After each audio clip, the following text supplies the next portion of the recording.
America has always been addicted to going further. By the 1860s, after the Civil War tore the country apart, one idea promised to stitch it back together: the railroad.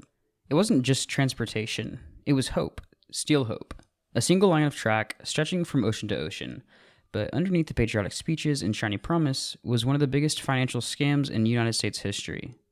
In 1862, President Lincoln signed the Pacific Railway Act, offering cash and land to any company willing to build the Transcontinental Railroad.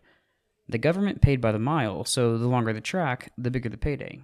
Two companies jumped in, Union Pacific in the east and Central Pacific in the west. It was supposed to be a race, but instead, it turned into a gold rush for the people smart enough to work the system.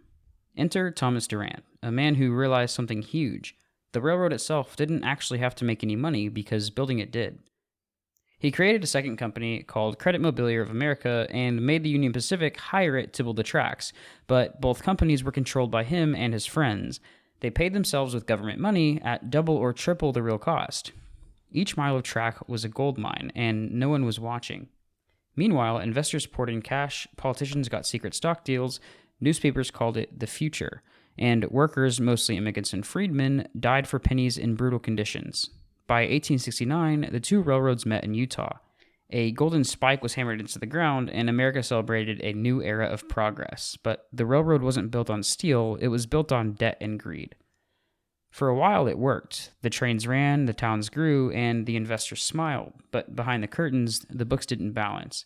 By 1871, people started asking, where is the money going? Why is Union Pacific broke while Credit Mobilier is swimming in cash? Then came the bombshell. In 1872, a shareholder leaked letters exposing everything: the fake company, the inflated contracts, and the politicians who got rich off of it, including Vice President of the United States. The press went wild. Railroad robbers, Congress for sale, America's Golden Railroad suddenly looked rotten.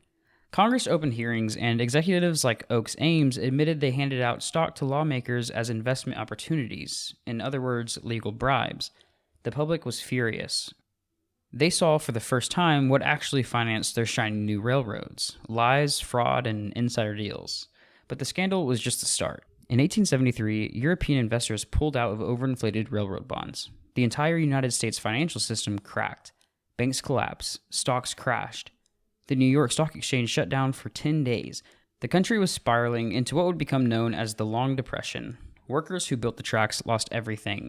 Angry mobs torched trains in protest, and the men who caused it mostly walked away rich. Oakes Ames was censured. Politicians' reputations burned, but nobody went to jail. Instead of killing the system, the scandal made it stronger. Future railroad barons studied it like a playbook. Cornelius Vanderbilt, Jay Gould, Leland Stanford, they didn't avoid the scam, they just perfected it. Hype the dream, raise the money, pay yourself first, and exit before the crash. Sound familiar? It should. That logic still drives entire industries today. The Great Railroad Bubble didn't end, it evolved. Oil, steel, automobiles, dot-coms, crypto, new industries, same playbook. Step 1, sell the future. Step 2, inflate the hype. And Step 3, cash out before the math catches up. Even after the bubble burst, the tracks stayed. The railroad still connected America. The scam left something real behind. That's the twisted genius of the system. Even fraud can build a foundation. Even lies can create infrastructure. America learned to turn speculation into progress, and every boom since has followed that rhythm. Belief becomes money. Money builds something real. Then the crash hits, and the cycle starts again. The line between dream and scam blurred forever. The railroad also revealed the cost of that dream. The forgotten workers, the political corruption, the myth written into history books. That golden spike photo everyone's seen, the Chinese laborers who actually built the track were pushed out of the frame. America didn't just build a railroad, it built a myth. A clean story to cover a dirty truth. And that myth still drives us. Today's game-changing startups and historic innovations are just the latest trains on the same track laid 150 years ago, because the scam that built America never really ended. We just gave it better branding, and we called it progress. The railroad taught America that a big enough dream can survive almost anything, including the truth. That if enough people believe, even a scam can become infrastructure, and that's both terrifying and brilliant. Because that's how this country was built, on stories bold enough to pull in the world and scams big enough to leave something behind when they collapse. The tracks rust, the headlines fade, and the names change, but the engine, belief, never really stops running. So next time you see a miracle investment, a can't-miss opportunity, a revolutionary next big thing, Don't just ask what's being built. Ask who's building it and who's cashing out first. What that golden spike really proved was that in America, a great story can move mountains, even if it's built on sand.